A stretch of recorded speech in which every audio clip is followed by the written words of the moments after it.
My YouTube channel. कैसे हैं आप लोग? आई होप बढ़िया ही होंगे। आज हम बात करेंगे, यूपीएससी का एप्लीकेशन फॉर्म हो चुका है रिलीज़ और उसके साथ ही आ गए हैं स्टूडेंट्स के मन में बहुत सारे सवाल। तो आज हम कुछ क्वेश्चंस लेके आए हैं, वही डाउट्स जो कि हम कोशिश करेंगे कि क्लियर कर दें। और कोई भी डाउट हो तो आप हमसे यूट्यूब चैनल के कमेंट सेक्शन में पूछ सकते हैं। और गाइज़ प्लीज़ ये वीडियो जो है आप लाइक कर दीजिएगा, क्योंकि आप लाइक करते हैं तो ये ज़्यादा से ज़्यादा इसकी रीच बढ़ती है और ज़्यादा से ज़्यादा लोगों को हेल्प मिलती है। ठीक है, तो आइए हम स्टार्ट करते हैं आज का वीडियो। तो देखिए क्या है, फॉर्म की जो डेट है वो 14 फ़रवरी से लेके 5 मार्च तक है। तो अभी क्या है ना, कुछ स्टूडेंट्स ने क्या किया, मैं एक ग्रुप पे देख रही थी कि 14 फ़रवरी में हुआ एग्ज़ाम, कल ये रिलीज़, और 1 घंटे के अंदर उन्होंने फॉर्म फिल कर दिया और उन्हें कोई भी न्यू गाइडलाइंस नहीं पड़ी थी जो कि फ़ोटोग्राफ वगैरह को रिलेटेड है, और बाद में फिर परेशान हो रहे थे। तो अगर फॉर्म कोई भी फॉर्म है आप 2-3 दिन लेट भी फिल कर दोगे ना तो कोई इशू वाली बात नहीं है। एग्ज़ाम सेंटर ऐसे नहीं भरते हैं, ठीक है। दिल्ली का सेंटर है वो बहुत बिजी रहता है, ठीक है, लेकिन वो भी आपको 10 दिन तक नहीं फिल होता है। देखिए मैंने भी प्रीलिम्स दिए हैं और मैंने भी फॉर्म्स फिल किए हैं और मैंने लोगों को देखा भी है कि आप 10 दिन तक हाँ फिल कर दीजिए अगर आपको मनपसंद चाहिए सेंटर, खासकर दिल्ली। तो देखिए एलिजिबिलिटी क्या है फॉर्म की, यूपीएससी की 21 ईयर्स है, 32 ईयर्स। एज काउंट क्या होगी, 1 अगस्त 2024। जैसे कि अगर किसी पर्सन की एज है, जो डेट ऑफ बर्थ है वो क्या है, 2 अगस्त 1990। जिस पर्सन की जो डेट ऑफ बर्थ होगी इतनी, और यहाँ से होगा 21 ईयर्स और ये हो गया आपका 32 ईयर्स, ठीक है।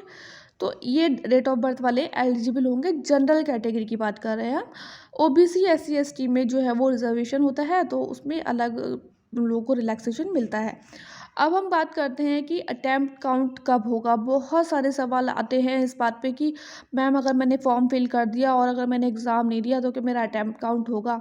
देखिए आपने फॉर्म फिल किया और किसी कारणवश आप एग्ज़ाम नहीं दे पाए, मान लो कि तबीयत ख़राब हो गई या मैं आपको लगा कि आपकी तबीयत जो तैयारी है वो अच्छी नहीं है, तो जब तक आप एग्ज़ाम सेंटर में एंटर नहीं करोगे और कोई भी एक पेपर, ठीक है, मतलब CSET वाला या GS वाला, कोई भी एक पेपर में अपनी अटेंडेंस नहीं लगा देते हो, आपका जो अटैम्प्ट है ना वो काउंट नहीं होगा। अभी लास्ट टू लास्ट ईयर की बात है, मेरे एक नोन है, उनका फ्रेंड ने क्या किया कि उसने फॉर्म फिल कर दिया था और वो एग्ज़ाम सेंटर में, एक्चुअली उनका 4th या 5th अटैम्प्ट था, एग्ज़ाम सेंटर पे गए और वो बोल रहे थे कि उसकी हिम्मत ही नहीं हुई कि वो एग्ज़ाम सेंटर के अंदर कदम रखे। मे बी ड्यू टू मतलब थोड़ा सा डीमोटिवेशन हो गया था कि उसने तैयारी नहीं की है। तो उस केस में क्या हुआ, उसका जब उसने एग्ज़ाम सेंटर में जो कदम ही नहीं रखा तो उसका अटैम्प्ट नहीं होगा, ठीक है, अटैम्प्ट का नहीं होगा काउंट। इसीलिए बच्चे क्या करते हैं, फॉर्म फिल कर देते हैं। बाकी देखते हैं, देखेंगे जो मतलब थोड़ा सा और भी सर्विसेज में लगे होते हैं उनका ऐसा रहता है। तो आप टेंशन मत लीजिए इस बात की, फॉर्म फिल करिए अच्छे से और कोशिश करिए कि हाँ हमने फॉर्म फिल किया है तो हम 100% देंगे। हाँ अगर कोई आपको प्रॉब्लम आ जाती है तो वो बात की बात है। अब इस वाले फॉर्म में जो है न्यू गाइडलाइंस रिलीज़ हुई हैं फ़ोटोग्राफ को लेके, बहुत इंपॉर्टेंट है ये वाली गाइडलाइन। इसमें क्या किया है उन्होंने, जैसे पासपोर्ट साइज़ फ़ोटो होता है ना हमारा, तो हमारा ये फेस आ गया, ठीक है, फेस आ गया, थोड़ा बॉडी पार्ट आ गया, तो ये 75% कवर करेगा पासपोर्ट साइज़ का। उसके नीचे हमारा नेम आएगा, पहले नेम आएगा, ठीक है, पूरा आपका कैपिटल लेटर्स में। उसके बाद आएगा आपका डेट, और डेट किस फॉर्मेट में होगा, इस फॉर्मेट में डेट होगा। तो पहले मैंने यहाँ पे डेट और नेम लिख दिया था, तो पहले आपका नेम आएगा फिर डेट आएगा। और जो डेट लिखने का पर्पज़ है, जो आपका फ़ोटो है उसका यही है कि आपका फ़ोटो बहुत ज़्यादा पुराना नहीं होना चाहिए, मतलब 10 दिन पुराना नहीं होना चाहिए। मैंने ऐसे भी स्टूडेंट देखे हैं जो कि ग्रेजुएट होके अटैम्प्ट देने जाते हैं, बट जो अपना जो फ़ोटो लगा देते हैं ना वो स्कूल डेज़ का लगा देते हैं। इसलिए शायद ट्रस्ट इशूज़ की वजह से मे बी यूपीएससी ने इस बार ये किया है। तो अपीयरेंस जो होता है ना वो मैच होना चाहिए किसी फ़ोटोग्राफ से at each stage, other prelims, mains, interview. ऐसा नहीं है, बहुत ज़्यादा टेंशन लेने की ज़रूरत नहीं है यार कि ऐसा होगा तो कैसा होगा, गाइडलाइंस है, नहीं। मतलब ये होता है ना कि आपको ऐसा ना हो कि उन्हें फ़ोटो में देखना पड़े 10 बार और फिर आपकी शक्ल देखना पड़े एंट्री के टाइम पे कि अरे ये वही बंदा है क्या। ठीक है। अपीयरेंस बस मैच होना चाहिए वहाँ के, आपका फ़ोटो देख के और आपको देख के उनको हो जाए कि हाँ ये सेम बंदा है, बस इससे ज़्यादा टेंशन लेने की ज़रूरत नहीं है। सर्टिफिकेट की बात कर लेते हैं, बहुत इंपॉर्टेंट वाले हैं ये वाले पॉइंट। देखिए जो ओबीसी एनसीएल का सर्टिफिकेट है ना, इसमें बच्चों को बहुत कंफ्यूज रहते हैं बच्चे। तो उसका ओबीसी का एनसीएल का सर्टिफिकेट जो एक्चुअली बनता है सेंटर का या आपका स्टेट का कोई भी बनता है, तो उसमें आपकी जो इनकम है वो पिछले 3 साल के फाइनेंशियल ईयर्स की देखी जाती है। पिछले 3 सर्टिफिकेट नहीं बनते हैं, बट जो इनकम होती है ना उसके बेसिस पे बनता है आपका सर्टिफिकेट। अगर कोई भी फाइनेंशियल ईयर में आपकी जो इनकम है, अभी जो इनकम है वो इनकम लिमिट कितनी है, 8 लाख है। तो अगर आपकी कोई भी ऐसे मान लो कि आपकी देखिए 20 में आपकी 8 लाख से कम है, मतलब 7.5 लाख है आपकी जो इनकम आपके पेरेंट्स की, उसके बाद 21 में आपकी 8 लाख से ज़्यादा हो गई और फिर आपकी मतलब कुछ इशू हुआ और 8 लाख से कम है, तो आप एलिजिबल नहीं होंगे। 3 कंटिन्यू जो फाइनेंशियल ईयर्स हैं उनमें आपकी जो इनकम है वो 8 लाख से कम होनी चाहिए, तभी आप ओबीसी एनसीएल सर्टिफिकेट के लिए एलिजिबल होंगे। ठीक है। और ये कब क्या होता है, देखिए एक जो सेंटर का सर्टिफिकेट होता है वो सिर्फ 1 ईयर के लिए होता है वैलिड। स्टेट्स का अलग अलग रहता है, स्टेट का जैसे कि मोस्टली 3 साल का रहता है वैलिड। तो स्टेट का अगर आपने एक फाइनेंशियल ईयर तक चलता है, अगर आपने 1 अप्रैल के बाद बनवाया है, 1 अप्रैल 2023 के बाद, तो आपका जो सर्टिफिकेट है वो वैलिड है। लेकिन अगर आपने नहीं बनवाया, आपका पुराना है इससे पहले का, मतलब 1 अप्रैल मतलब अगर आपका 30 मार्च 2023 का भी है ना, तो आपको नया बनवाना पड़ेगा इस वाले फॉर्म के लिए। हाँ, और 5 मार्च तक जो एग्ज़ाम की जो क्लोजिंग डेट है एप्लीकेशन फॉर्म की, वो 5 मार्च है। तो इस डेट तक आपका जो सर्टिफिकेट है उसकी डेट लिखी होनी चाहिए, ये वाली डेट, ठीक है।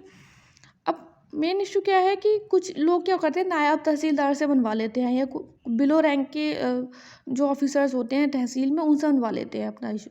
तो ये क्या होता है कि मोस्टली हम लोग 95% जो स्टूडेंट्स हैं आई थिंक, वो मोस्टली तहसील में जाके ही बनवाते हैं अपना सर्टिफिकेट, इसलिए मैंने मेंशन किया है। यहाँ पे आप देखेंगे कि ओबीसी एनसीएल आप सर्च कर लीजिएगा सेंटर में, और भी डेजिग्नेशन हैं यूपीएससी में, मतलब कोई भी सेंटर का है सर्टिफिकेट, उसमें 6-7 लोग हैं, मतलब बहुत सारे लोग हैं वैसे तो, 6-7 पॉइंट दे रखे, तो आप देख लीजिएगा। बट मैंने इसलिए मेंशन किया है क्योंकि आप 95% स्टूडेंट जो है वो तहसील में जाके बनवाते हैं, तो ये बहुत केयरफुली आप देखिए, बाद में बहुत इशू होता है। और अब आते हैं हम ईडब्ल्यूएस सर्टिफिकेट पे।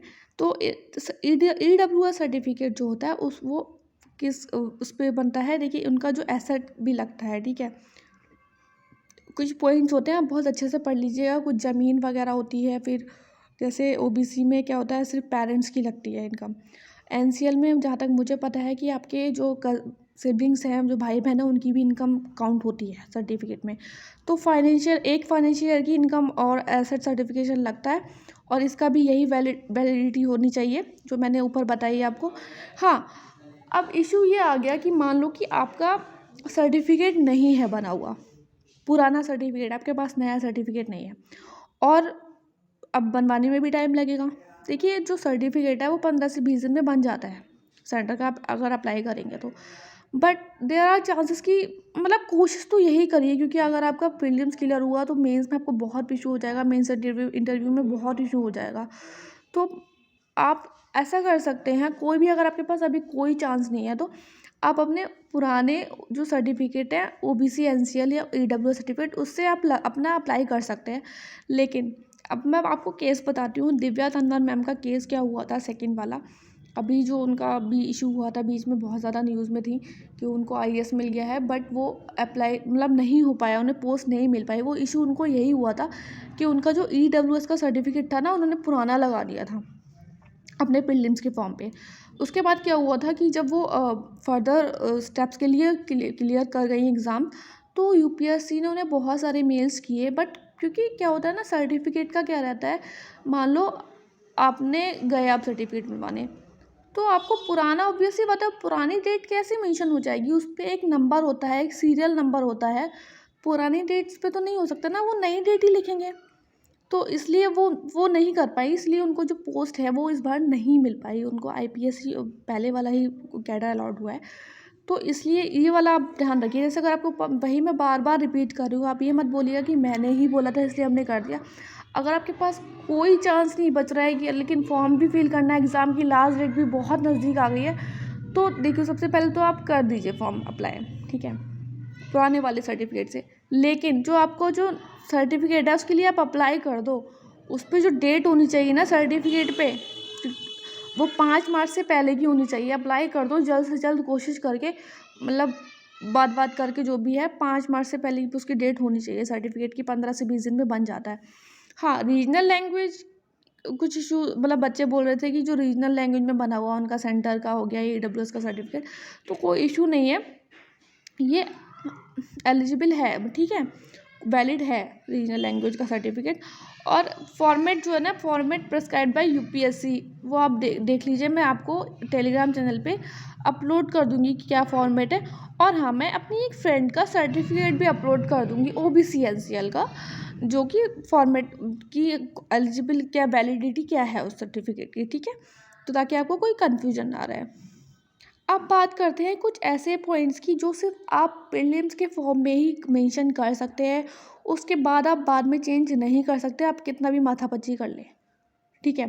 First, examination centre. प्रीलिम्स के लिए भी पूछेंगे इसी में, प्रीलिम्स वाली स्टेज में, और मेंस के लिए भी पूछेंगे, बाद में चेंज नहीं करते हैं ये लोग, ठीक है। इसमें कोई कन्फ्यूजन मत रखना, बोले पहले प्री का कर लेते हैं या तो बाद में जब आएगा, मतलब वो एडिट वाला ऑप्शन आता है या कुछ, बाद में हम कुछ ना कुछ करके कर लेंगे, तो वो नहीं होता है फिर। और फिर मेंस का ऑप्शनल सब्जेक्ट, दो बहुत इंपॉर्टेंट पॉइंट्स हैं ये। कुछ लोग क्या करते हैं, प्रीलिम्स में ही मांगता है मेंस का ऑप्शनल सब्जेक्ट, ठीक है, कि चलो यार प्रीलिम्स पहले क्लियर करें, उसके बाद देखेंगे, मूड बनेगा, बाद में कोई टफ लगा सब्जेक्ट, पहले तो कोई भी इजी सब्जेक्ट डाल दिया है, इजी या टफ, बाद में उन्हें लगा कि नहीं ये सब्जेक्ट नहीं, दूसरा सब्जेक्ट डालना चाहिए, बाद में चेंज नहीं होगा आपका। आपको उसी, अगर आपने प्रीलिम्स क्लियर किया तो आपको उसी सब्जेक्ट जो आपने प्रीलिम्स के फॉर्म में फिल किया था उसी पर आपको एग्ज़ाम देना पड़ेगा, ठीक है। अब बात करते हैं इंडियन लैंग्वेज। देखिए इंडियन लैंग्वेजेस में आपका एक आता ही है, एक पेपर जो आता है आपको, लैंग्वेजेस का पेपर होता है ना, हिंदी का और इंग्लिश का। तो हिंदी में तो आपको, जैसे इंग्लिश का तो होता ही होता है, और हिंदी में आपको रीजनल लैंग्वेज डालनी पड़ेगी आपकी, कोई भी उड़िया हो गई या मतलब जो भी आपको सही लगे, तो जैसे अगर आप हिंदी डालेंगे तो हिंदी होगा। और लैंग्वेज जो होगा ना, GS पेपर जो 5 होते हैं, ऐसे, और GS1, GS2, GS3, GS4, उसके लिए आप कोई भी लैंग्वेज रख सकते हैं। और यही है मेंस के लिए। मेंस के ऑप्शनल के लिए भी आप, ज़रूरी नहीं है कि आप इसके लिए इंग्लिश रख रहे हैं या कोई और लैंग्वेज रख रहे हैं, जो हमारी 22 शेड्यूल लैंग्वेजेस हैं, आप दोनों में से किसी में भी एग्ज़ाम दे सकते हैं दोनों का, ठीक है। कोई, मतलब कोई कन्फ्यूजन मत रखिएगा इस बात पे। अगर ये आप इंग्लिश में दे रहे हैं तो ये आप हिंदी में भी दे सकते हैं मेंस ऑप्शनल अपना। और ये जितने भी पॉइंट्स मैं आपको बता रही हूँ ना, ये प्रीलिम्स के फॉर्म में ही फिल किए जाएंगे। इसलिए बोलते हैं कि बहुत जल्दी जैसे ही फॉर्म आया वैसे ही भरने की जल्दी नहीं है, कोई ट्रॉफी नहीं मिल रही है आपको सबसे पहले फॉर्म फिल करने की, बहुत सोच समझ के फॉर्म फिल करना होता है, ठीक है। अभी आई थिंक 2021 या 2022 की जो टॉपर थी उनका इशू ये हो गया था, UPSC की जो टॉपर थी, नाम याद नहीं आ रहा मुझे मैम का, उनको इशू, उनका मतलब फॉर्म में क्या इशू हुआ था, उनका ना लैंग्वेज जो है ना GS का, वो चेंज हो गया था, कैसे भी टेक्निकल एरर रहा था प्रीलिम्स के फॉर्म में या कुछ भी। तो वो बता भी रही थी कि उन्होंने क्या किया कि उनका इंग्लिश की जगह ना हिंदी हो गया था, उनका मीडियम था इंग्लिश। तो बाद में बोल रही थी वो कि सारे उन्होंने अपने नोट्स थे वो गूगल से ट्रांसलेट कर करके हिंदी में पढ़ी थी, और उनका 1-2 मार्क्स से फिर नहीं हो पाया। तो क्योंकि होता है यार, हम जिस मीडियम में प्रिपरेशन करते हैं उसमें ही अपना कंफर्ट होता है हमारा, तो ये पंगा हो जाता है प्रीलिम्स वाले फॉर्म में। आप बहुत ध्यान से पढ़िएगा। देखिए मैंने आपको 2 एग्जाम्पल बता दिए, एक दिन दिव्या तन्वर मैम का बता दिया, और एक 2022 में हुई थी शायद जो टॉपर, जो मैम जो हुई थी, मतलब फर्स्ट रैंक जिनकी आई थी, उनका बता रही हूँ मैं। अब ज्वाइन कर लीजिए आप हमारे चैनल को, कोई भी आपको डाउट हो, रिग्रेट नहीं होगा आपको हमारे चैनल को सब्सक्राइब करने पर, UPSC या UPPC से रिलेटेड या कोई भी स्टेट पीसी से रिलेटेड न्यूज़ के लिए। और हम कुछ टॉपिक्स भी कराएंगे आपको जो कि बहुत इंपॉर्टेंट होंगे। और प्लीज़ ये चैनल जो है आप लाइक कर दीजिए, अगर लाइक कीजिए, सब्सक्राइब कीजिए, ताकि ज़्यादा से ज़्यादा लोग तक ये चैनल पहुँच सके। अच्छे से पढ़िए, बाय बाय, टेक केयर।